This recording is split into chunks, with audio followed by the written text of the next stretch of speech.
어제 우리는 요나단과 다윗의 관계를 보았습니다. 다윗과 요나단의 관계를 우리는 요나단이 하나님 안에서 다윗을 보았기 때문에 그와 같은 행동을 할 수 있다라고 우리는 어제 이야기를 나누었죠. 오늘 본문에도 그 내용이 계속되어집니다. 하나님 안에서 서로를 바라보는다는 것, 이것이 구체적으로 말하자면 어떤 표현이 가장 먼저 나타나느냐? 바로 그것은 사랑입니다. 하나님 안에서 서로를 바라보는 것이 사랑으로 나타난다는 것이지요. 왜냐하면 하나님은 사랑이시기 때문입니다. 그런데 그 사랑의 모습이 우리가 일반적으로 생각하는 사랑의 차원을 넘어섭니다. 무엇이냐면은 우리가 일반적으로 생각하는, 상식적으로 생각하는 사랑은 사랑받을 만한 사람이 사랑받는 것입니다. 저 사람이 뭐 잘생겼다든지, 아니면 어떤 매력이 있다든지, 나에게 잘해준다든지, 나와 어떤 좋은 관계에 있다든지 할 때 사랑하게 되는 것이고, 그러한 조건이 사라지게 되면은 사랑도 사라지게 되는 경우도 많고 변하게 되는 경우도 많죠. 그런데 하나님 앞에서, 하나님 안에서의 사랑이라는 것, 하나님의 관점 안에서 서로를 하나님 안에서 바라볼 때, 관계할 때 맺어지는 이 사랑이라는 것은요, 조건과는 전혀 상관없는 것입니다. 자격 없음에도 불구하고 사랑하는 것이란 이야기입니다. 바로 우리가 하나님 앞에서 자격 없음에도 불구하고 사랑을 받는 것과 마찬가지입니다. 그리고 우리가 그 자격을 잃어버렸어도 하나님 앞에 그 사랑을 받아놓고도 그 사랑에 합당하지 않은 삶을 살았음에도 불구하고 기다리시고, 또한 돌이키면 용서해 주시고 다시 한없는 사랑으로 해주시는 그 하나님의 사랑이 바로 하나님 안에서 서로를 바라볼 때 나타나는 대표적인 모습이라는 것이죠. 생각해 보십시오. 요나단 입장에서 다윗은 사랑할 만한 사람입니까? 엄밀히 조건을 따지자면 아니지 않습니까?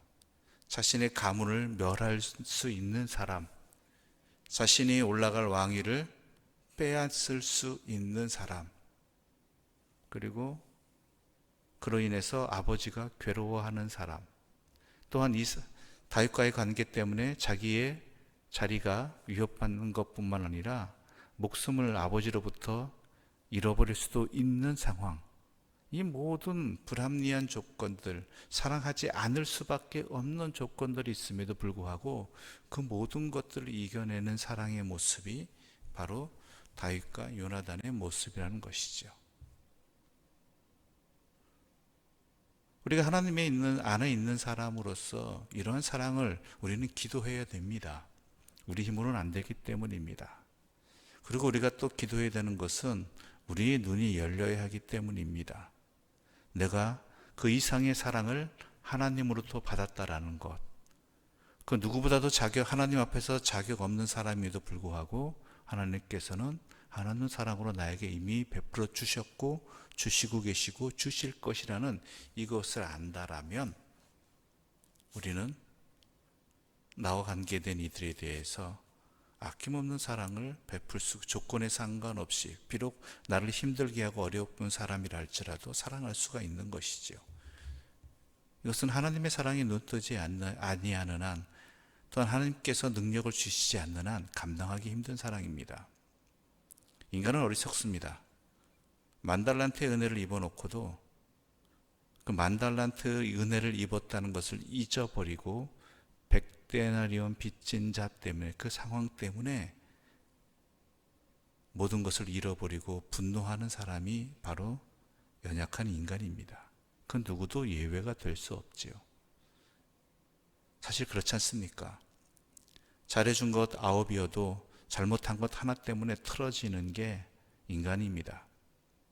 수십 년간 오랫동안 우정을 나눴어도 단 한순간 잠깐의, 아니 찰나라고도 할 수 있는 그 일 때문에, 그 시간 때문에 그 수십 년의 관계가 틀어지는 것도 인간입니다.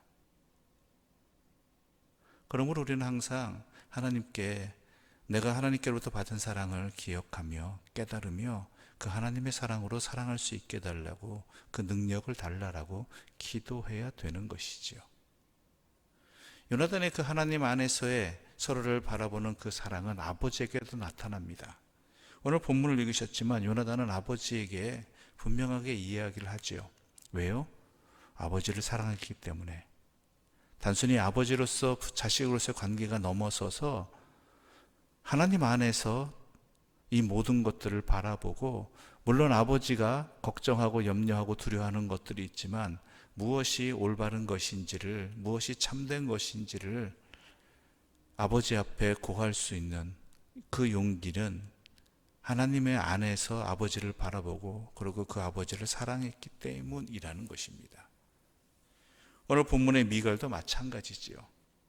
바로 그러한 것 때문에 비록 아버지에겐 아픔이 될 수 있겠지만 다윗을 향해서 도저히 사랑할 수 없는 사람이잖아요. 미갈의 입장에서도 가문이 좋은 것도 아니고 직업이 좋은 것도 아니고, 그렇다고 또한 자기의 가문에 유익한 사람도 아님에도 불구하고 이와 같은 행동을 할 수 있었던 것입니다. 여러분, 우리는 이미 하나님의 한없는 사랑을 자격 없음에도 받아온 사람이고 또한 받고 있고 받을 사람들입니다. 그 사랑을 잊지 않는다면, 내가 받은 사랑이 무엇인지를 분명히 안다라면 우리는 다른 사람을 능히 자격 없고 또한 내가 불합리하고 손해본다 할지라도 사랑할 수 있는 정당한 이유와 또한 힘이 생기는 것입니다. 그렇지 못하면 받은 바 10,000달란트 은혜도 잊어버리게 된다라는 것을 우리가 분명히 구해야 알아야 된다라는 것이죠. 그러므로 기도하십시다. 간구하십시다. 다른 무엇도 아니라 내가 받은 하나님으로부터의 은혜를 잊지 않을 수 있도록, 그 은혜에 합당한 삶을 조금이라도 살 수 있도록 하나님 안에서 모든 것들을 바라볼 수 있게 해주시고, 그로 말미암아 사랑하게 해달라고 조건에 상관없이 또한 상황을 이겨내며 사랑할 수 있게 해달라고, 힘들고 어려울 때마다 구하면 주시는 이에게, 주시는 우리 아버지 하나님께 구할 수 있는 지혜로운 자들 되시기를 바랍니다. 하나님은 이러한 우리의 기도를 갑절로 응답해 주실 것이기 때문이고 또한 기뻐하시는 기도 제목이기 때문입니다. 또한 오늘 본문과 어제 본문을 읽다 보면 우리가 자칫 잘못 읽으면 오해할 수 있는 그러한 본문이 있습니다. 우리 9절의 말씀 함께 읽어볼까요? 9절입니다. 함께 읽겠습니다. 사울이 손에 단창을 가지고 그의 집에 앉았을 때 여호와께서 부리시는 악령이 사울에게 접하였으므로 다윗이 손으로 수금을 탈 때에, 또 18장 10절의 말씀 함께 읽어볼까요? 18장 10절입니다. 함께 읽어보겠습니다. 그 이튿날 하나님께서 부리시는 악령이 사울에게 힘있게 내리매 그가 집안에서 정신없이 떠들어대므로 다윗이 평일과 같이 손으로 수금을 타는데 그때 사울의 손에 창이 있는지라. 보면은 하나님이 부리시는 악령이 사울에게 임하여서 다윗을 죽이는 모습이 나타나죠. 근데 이걸 자칫 오해하면은 하나님이 악령을 시키셔서, 하나님이 부리시라는 이 구절 때문에 하나님이 악령을 시키셔서 사울로 하여금 다윗을 죽이게 하였다라고 잘못 읽을 수가 있습니다. 근데 여러분, 이 하나님이 다스리시는, 부리시는, 여호와께서 부리시는 이 구절은요, 악령에게 표현되는 것입니다. 즉 하나님께서 악령을 부리셔서 다윗에게 이렇게 했다는 것이 아니라 악령이 사울에게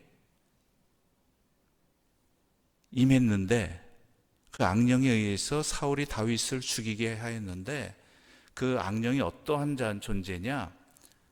하나님 손 안에 있는 악령이라는 것입니다. 다른 의미입니다. 즉 악령도 다스리시는 하나님이라는 것입니다. 근데 이 악령을 이길 수 있는 힘은 누구에게 있다고요? 하나님의 영이 함께 할 때 악령이 감히 틈타지 못한다는 것이죠. 그런데 그러한 악령이 사울이 하나님의 영에서 하나님의 영이 함께 하시지 않음으로 말미암아 그 악령이 사울에게 임했다라는 표현입니다. 결코 오해하지 마십시오. 하나님께서 악령을 부리셔서 사울에게 이렇게 했다라는 것이 아닙니다.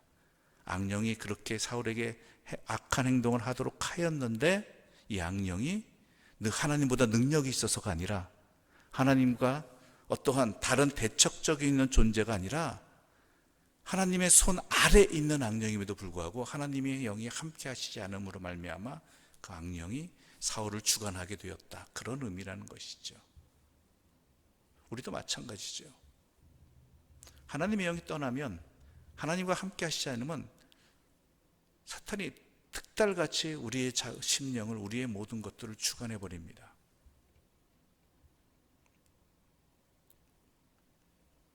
그러지 않을 수 있도록 내가 또한 악한 마음을 품는다면 그것을 이겨낼 수 있는 힘은 뭐예요? 하나님이 내 안에 함께 하시면 되는 것입니다. 하나님의 영을 구하면 되는 것이죠.